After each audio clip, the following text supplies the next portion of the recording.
Wes is taking a class in developmental psychology, or the study of how people's thoughts, behaviors, emotions, and relationships change as they grow and age. He thinks it's really interesting, and it's made him look differently at his two kids, Ethan and Ellen. For example, Wes notices that Ellen, who is 11, is able to understand that people have lives that go beyond what she sees of them. She knows that when Wes is not in the room, he's still going on with his life, and might have conversations or events that happen even though she's not there to witness them.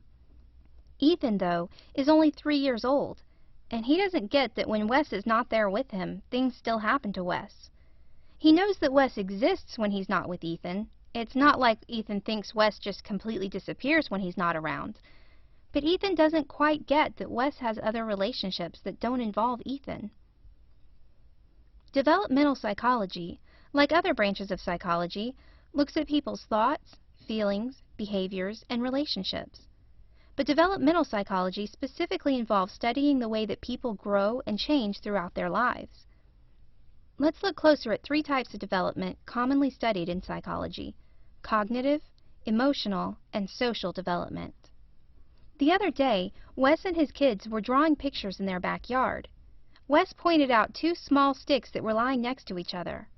"Wow," Wes said, "if those 2 sticks were put end to end, it would be a massive stick."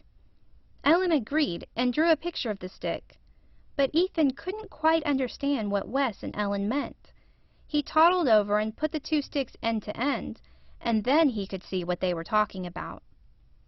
Cognition is the thought processes of a person, and developmental psychology classes study how people's thoughts develop, which is called cognitive development. Think about Ellen and Ethan and the sticks. Ellen is older and more cognitively developed than Ethan. She can imagine the 2 sticks together without having to actually put them together. But Ethan isn't there yet, so he has to physically put the sticks together to understand. Likewise, Ellen can look at a puzzle and map out a strategy in her head. She knows that if she puts this piece there and then that piece here, then she can figure out the puzzle. But Ethan has to actually do the puzzle. He can't yet figure things out in his head. This is just one example of cognitive development.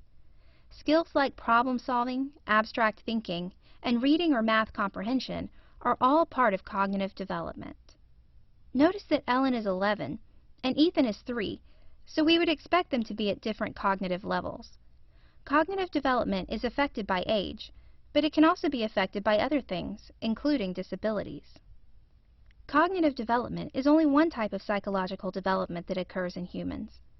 2 types of development that are closely related to each other are social development, which is the process of learning how to interact with others and navigate social situations, and emotional development, which is the process of learning to understand the emotions of oneself and of others. Let's go back to Ethan and Ellen for a moment. Ethan is only 3, and his social and emotional development is not as advanced as that of his older sister Ellen.